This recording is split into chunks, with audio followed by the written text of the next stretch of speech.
Alright, so I was just got finished chatting it up with this brother, man, at my job and whatnot, and we was talking about math, because I was letting him know, this semester I got a math class and a physics class, and if you know anything about physics, physics has some math in it. And I was telling him about it, and he was like, man, I never was into math, because I never thought, how it could essentially be applicable to everyday life. And I said, math to some degree can be enjoyable, especially when you know how to solve the equations, and you're just knocking out equations and you get into a zone, you know what I mean? And you just knocking them out, like it can be enjoyable. I'm not gonna front. But and I told him, I related to him. I was like, I understand completely where you come from, because I was a complete slacker back in high school, But so I thought the same thing. I was like, man, we ain't gonna use this, And the teachers will respond with, it's not gonna be real calculators. It's not gonna be calculators in the real world, And then now the millennials are like, well, you got a calculator on our phone, bitch. Aha, let me thumb my nose at you. But anyway, I was looking at this. I pointed out to him about this this chute. It's like a spiral chute, and I told him, I said, you see that chute right there? I said, somebody had to, make an equation, or plot out and plot out the measurements of that chute, so that chute can efficiently, do its job. Because if it's off by any variant degree, that chute could be ineffective. And I told him, I said, let's say you're in a survival situation and you need to build a cabin or something. You need to have the mathematical skills to plot out the measurements and draw up the blueprints for that cabin that you're constructing, because you can't just, I told him, you can't just eyeball the shit, because if you're off on the former part, that can affect the latter part. And if the latter part is negatively affected, you might just have to tear the whole shit down and start all over. It's like the old additive of measure twice, cut once. And that conversation led me to the thought of the master builder, or the Renaissance man, but I like the term master builder. The way I conceptualize it, not concept. The way I see it is, a master builder is someone who can conceive the concept, who has the vision in their mind and can conceptualize it. Then they can do the mathematical equations to plot it out and draw up the blueprint. And then they have the tangible skills, or the physical skills, to execute what they essentially conceived. It's reminiscent of when I took art appreciation. I think it was this last summer semester. I took it, and I learned about Leonardo da Vinci and Michelangelo and whatnot, and the mathematics that goes into plotting out a sculpture. In my opinion, those type of Renaissance artists were indeed master builders. They conceived in their mind what they wanted to construct. they had the aptitude to mathematically plot it out, and of course they had the hand skills to execute it. You know what I mean? And not to, you know, rag on black women per se, but I would like to direct you to the proverbial shade tree, so you know you can cool yourself off under some shade and whatnot, because some of y'all just think y'all are just too hot. But in any event, I only see an elite few of these type of women who display the master builder trait. And I see very few of these sisters who display even one or two of these traits of a master builder. But the narrative, as I see it today, and as it's been promoted since 2008, because you know I've had my finger, you know, on the pulse of what's been going on, especially as it pertains to YouTube since, you know, 2007, 2008. The narrative is the black woman is God, and as I see how, well, if you want to point to the attributes of God, God created earth, right? He measured out the sea. He measured out the land. He measured out the tides of the waves and said, this is where you go and you shall not go any further. You know, he stretched out the sky like a scroll. You know what I mean? So if you want to talk about the original concept of God, God was the original master builder. God conceived an idea. He had the mathematic skills to plot out a blueprint with pinpoint precision, and he had, you know, the tangible ability to execute his blueprint. And this is not really a shot at black women. It's not. It's more so a shot at the men who proselytize that the black woman is God.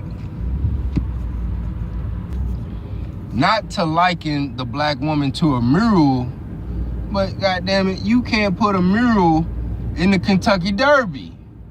It's just not going, you know, if you can hype the mural up all you want to, but you can't put a mural in the goddamn Kentucky Derby.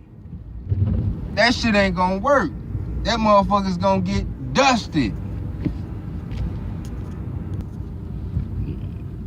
Straight up.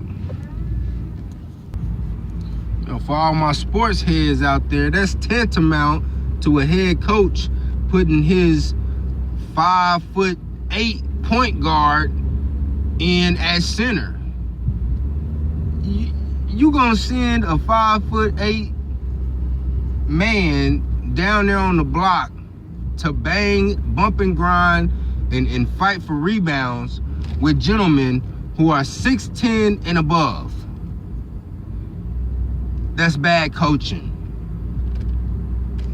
And as I see it, the cohort of men who are spreading this philosophy that the black woman is God, that's bad coaching, man. It's bad coaching. If I was the GM, you'd have been fired yesterday. And this whole philosophy that has been placed forth has a whole bunch of women actually thinking that they are more capable than what they actually are. And it is an impediment to the community as a whole to actually take a step back or take a bird's eye view to actually see where we stand and really what's going on. And the young brother and I, we were talking about chess, and this right here kind of reminds me of chess. If you can't even identify the pieces on the board and what the proper functions of the pieces are, you can't even play the game. So if you can't play the game, the most you can do is observe the game. And if you feel some type of way about your ineptitude to play the game, then goddamn it, all you gonna do is sit on the sidelines and talk shit about how whack the game is. And as it stands today, if your ability to play the game is directly tied to your survival and you don't know how to play the game, well, guess what? Your chance for survival is going to be minimal. So you brothers out there, man, is really pushing this, the black woman is God bullshit. Man, y'all really need to stop, man. You know, it's kind of like, you know, you hyping up, you gassing up one of your homies and shit that you know is scrawny, puny, weak, and can't fight, but you gonna hype him up to fight the biggest, baddest motherfucker in the neighborhood. You know your homie can't punch his way out of a wet paper bag with scissors in his hands, to quote the RZA. But you gonna hype him up anyway. And then when your homie who can't fight a lick square up with the biggest, baddest motherfucker on the block and he get his ass handed to him,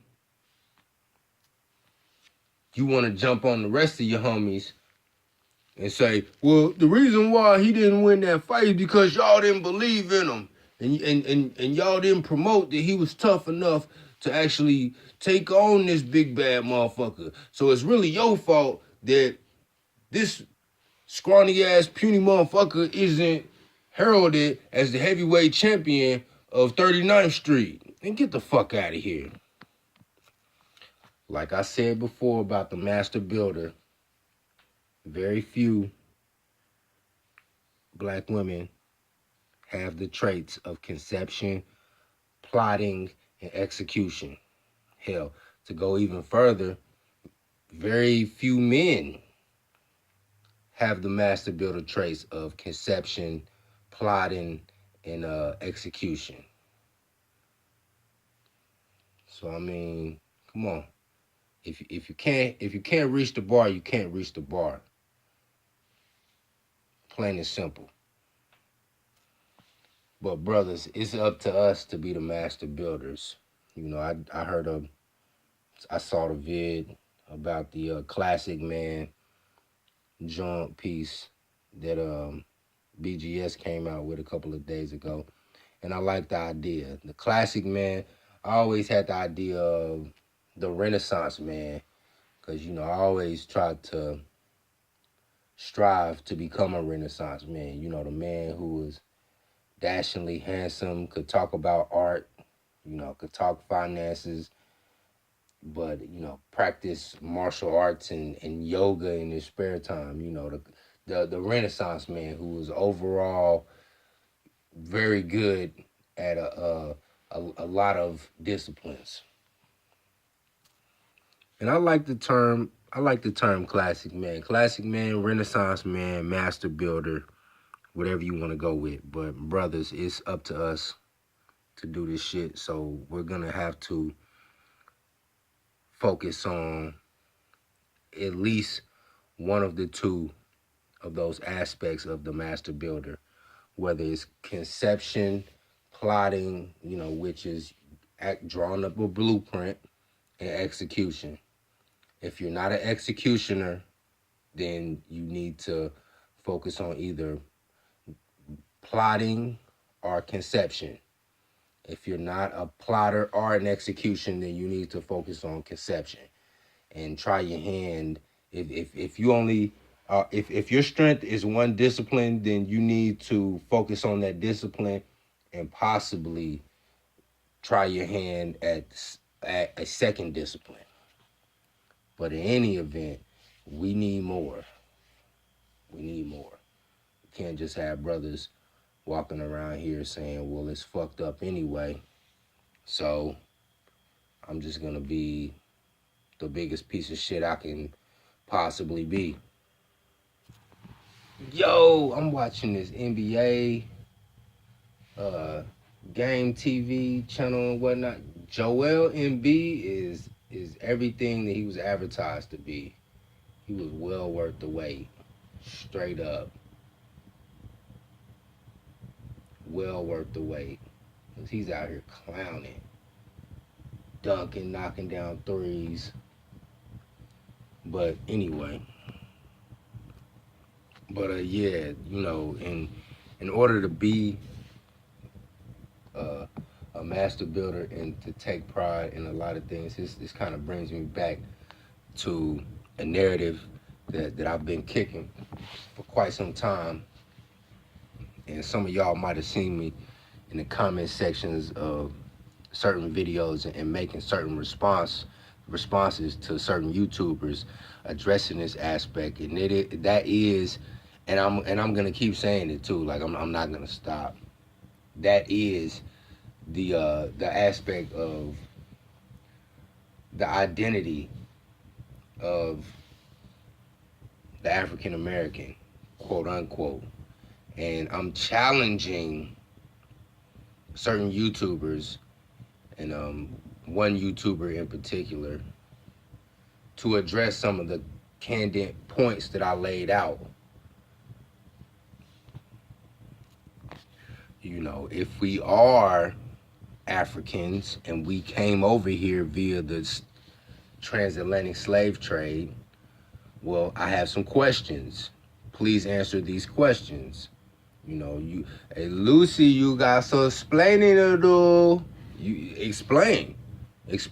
How is this possible?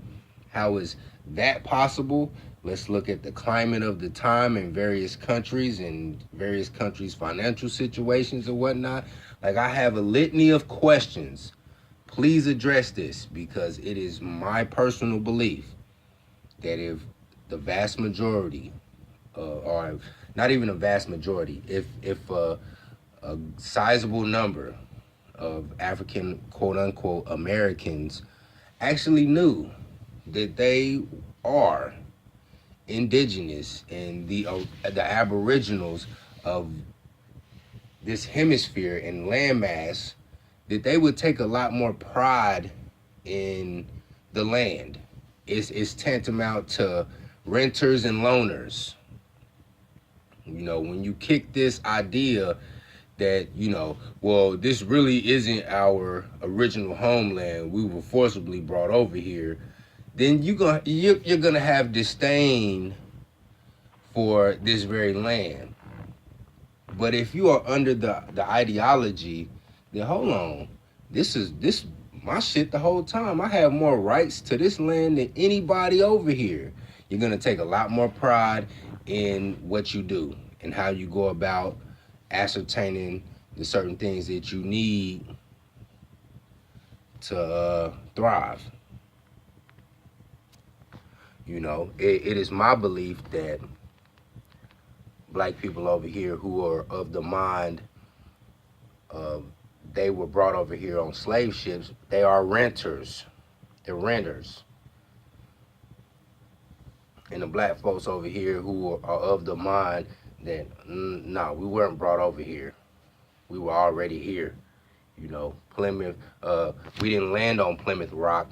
Plymouth Rock landed on us. But, you know, we were already here. They are the owners. So they're going to take a lot more pride in what they own, what they invest in. I don't know. Those are my thoughts about, you know, the master builder, classic man, or Renaissance man thing and whatnot. Leave your comments below. If you have any retorts, please, I will engage you. So